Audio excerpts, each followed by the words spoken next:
ମୁଁ ମମତା ମୋ ଅନ୍ନପୂର୍ଣ୍ଣା କିଚେନ କୁ ଆପଣ ମାନଙ୍କୁ ସ୍ୱାଗତ କରୁଛି। ଆସନ୍ତୁ ଆମେ ଆଜି କଙ୍କଡା ତରକାରୀ କରିବା। କଙ୍କଡା ଟା ମୁଁ ପୁରା ଭଲ ଭାବରେ ସଫା କରିଦେଇଛି। ଟିକେ ଟାଇମ ସର୍ଟ ହବ ବୋଲି ଭିଡିଓ ଟିକେ ବେଶୀ ବଡ ହେଇଯିବ ବୋଲି ତେଣୁ ଆଗେ ମୁଁ କଙ୍କଡା ସଫା କରିଦେଇଛି। ଏଥିରେ ବର୍ତ୍ତମାନ ଆମେ ଗୋଟେ ଚାମଚ ଲୁଣ ପକେଇବା, ପକେଇବା ତାକୁ ଭଲ ଭାବରେ ଗୋଳେଇ ଦବା।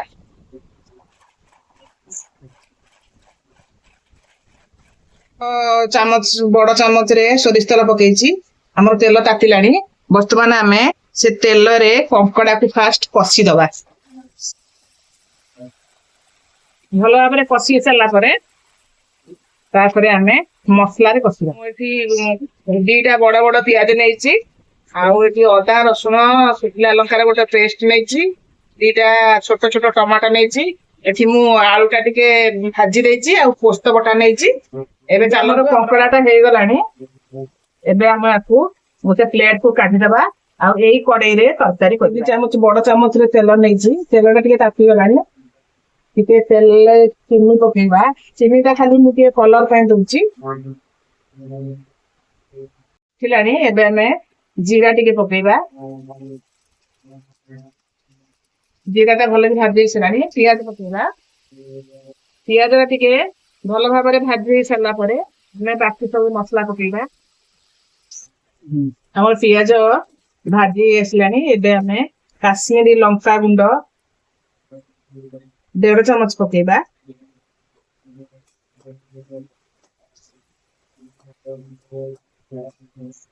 ହଳଦୀ ଗୁଣ୍ଡ 1 ଚାମଚ ପକେଇବା ଟିକେ ଭଲ ଭାବରେ। ଫୁଲ 1 ଚାମଚ ପକେଇବା। ଟିକେ ଆମର ଭାଜି ହେଇ ସାରିଲା ପରେ ଅଦା ରସୁଣ ଯୋଉ ପେଷ୍ଟ ରଖିଛେ ତାକୁ ପକେଇବା। ଆମର ପିଆଜ ଭାଜି ହେଇ ସାରିଲାଣି। ଏବେ ଆମେ ଯୋଉ ଅଦା ରସୁଣ ବାଟିଥିଲେ, ଅଦା ରସୁଣ ଆଉ ଶୁଖିଲା ଲଙ୍କା ସେଇ ମସଲା ଟାକୁ ଟିକେ ପକେଇକି ଭଲ ଭାବରେ କଷିବା।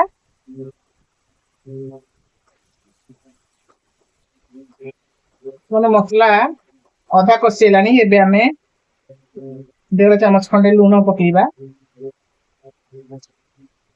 ଲୁଣ ଟା ପକେଇଲେ ଶୀଘ୍ର ମସଲା ଟା ଭାଜି ହେଇଯାଏ।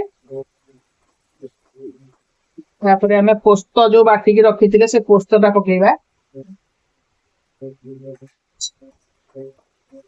ଟମାଟୋ ପକେଇବା। ଏବେ ଆମେ ଟମାଟୋ ପକେଇବା।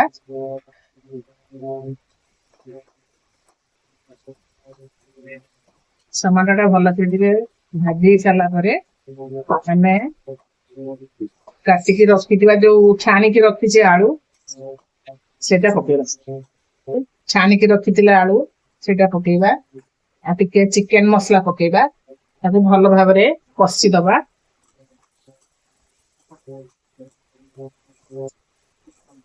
ଟମାଟୋ ଟା ଟିକେ ଭଲ ଭାବରେ ଜରି ଗଲା ପରେ ଆମେ କଙ୍କଡାକୁ ସେ ମସଲାରେ କଷିବା।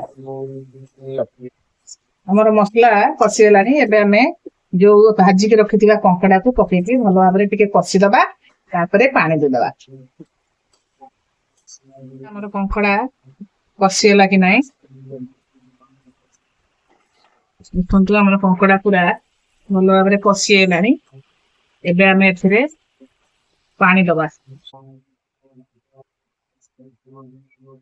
ଆପଣ ଯେତିକି ଝୋଳ ବହଳିଆ କରିବେ ସେଇ ଅନୁସାରେ ଆପଣ ପାଣି ଦେବେ। ଏଠି ମୁଁ 10ଟା କଙ୍କଡା କରିଛି, ମାନେ 5 ଜଣ ଭଲ ଭାବରେ ଖାଇପାରିବେ। ତରକାରୀ ଟା 5 ମିନିଟ ଭିତରେ ହେଇଯିବ। ତରକାରୀ ଟିକେ ଭଲ ଭାବରେ ଫୁଟିଗଲେ ଏଥିରେ ଆମେ ଧନିଆ ପତ୍ର ଆଉ ଗରମ ମସଲା ଦବା। ଦେଖନ୍ତୁ ଆମର ତରକାରୀ ପୁରା ହେଇଗଲାଣି। ଏବେ ଆମେ ଏଥିରେ ଧନିଆ ପତ୍ର ପକେଇବା।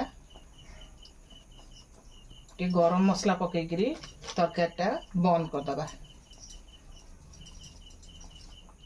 ବାସ୍ ଆମର କଙ୍କଡା ତରକାରୀ ପୁରା ପ୍ରିପେୟାର ହେଇଗଲା। ଏବେ ଆମେ ସର୍ଭିଂ ପ୍ଲେଟ୍ରେ ସର୍ଭ କରିବା। ଗ୍ୟାସଟା ବନ୍ଦ।